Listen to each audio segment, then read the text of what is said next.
জয় শিব শম্ভু, হর হর মহাদেব। এখন চলছে শ্রাবণ মাস, মধু মাস, শিব পার্বতীর মাস।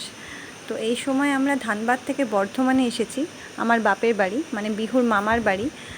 5 মাস পর মামার বাড়ি এসে বিহুর প্রচণ্ড আনন্দ, দাদু দিদারও ভীষণ আনন্দ। কাল রাতে হঠাৎ করে বিহুর জন্য ওর দাদা 50টা গোলাপ কিনে আনলো।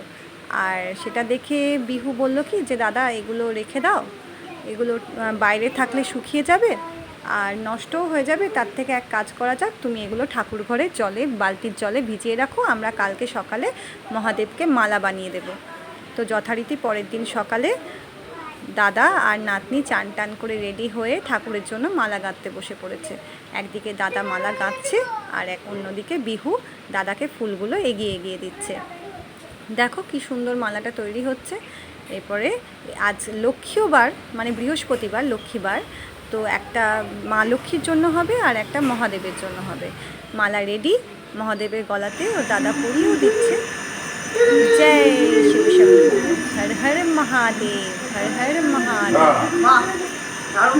হর হর মহাদেব, মহাদেবের সবাই হর হর মহাদেব।